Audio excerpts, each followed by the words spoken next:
If, though, the signal should be showing green but show red, and the reason is because of some kind of other intervention, cutting the phone wires to prevent the communications becomes a necessity. If, for example, one wanted to rob the TPO, then to rig signals to show red instead of green and cut the phone wires from the signal to the signalman would help in bringing the train to a standstill, and as importantly, isolate it.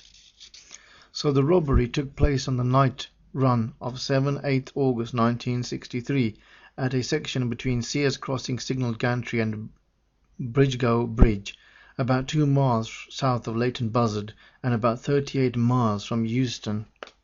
Kind note, obviously you have borne this in mind, that the robbers, the criminals who robbed this train, knew about signals and signalling and had prior knowledge of this. So how did they gain this prior knowledge? Who did they contact?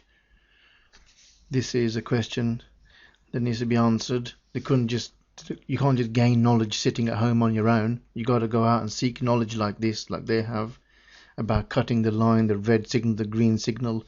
So they were obviously talking to people. The attack at just a few seconds past 3 a.m. So this is 3 a.m. dawn in the morning, where only birds are chirping presently, and people are just getting up. They don't even want to get up. I mean, some pray, don't they, at dawn. So some want, half asleep, as they say. An amber light was viewed. At 3 a.m. an amber light was viewed. This was a distant signal and gave a message to the driver to proceed with caution, as the next light signal might be red. This would be the home signal. The driver started to apply the brakes. The home signal did show red, so around 5 yards from the signal gantry the train drew to a halt. Far ahead the green light of the next section could be seen, but the train crew had to make contact with the signalman first to obtain permission to proceed.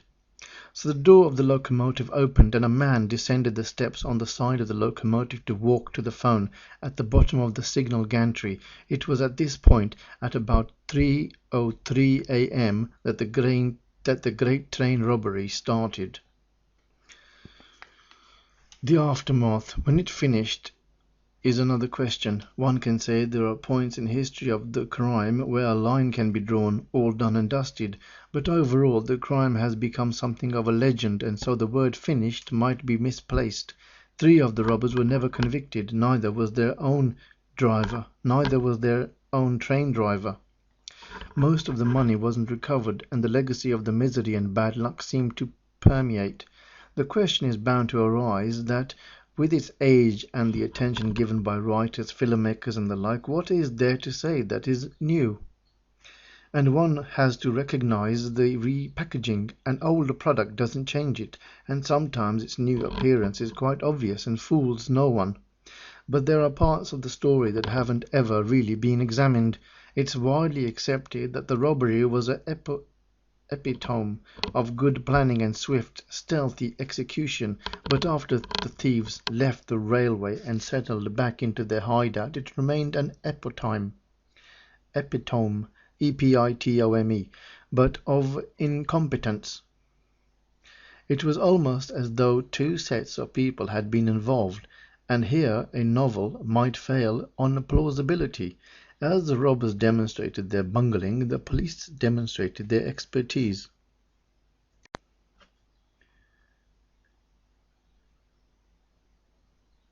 The robbers seemed to change in personality, and so did the police. From the country force, where one beat saw 9 crimes in a whole year, entered the flying squad, whom were going to sweep up the robbers with one stroke of the brush. Taking the view that no more convictions are likely, then the end could be said to be in sight. But if history has no beginning, then it's only unlikely to have an end. It's also unlikely to have an end. So where does one start to tell the tale of the biggest media stories of post-war era? The media want us to accept, and there's no reason not to, that there were 4 main groups of people into and out of which characters would move. First there were the robbers, then the trained post office staff, then the police and the legal machinery, and finally the families. As the story developed over the years, so did science and technology, and it would be helpful to assess what one can now suggest in view of this. Therefore, if I take the robbers as the starting point and include the fictitious names given to the three whom got away, I can start with the background onto which I can place the picture of the robbery and then follow the events broadly over 50 years.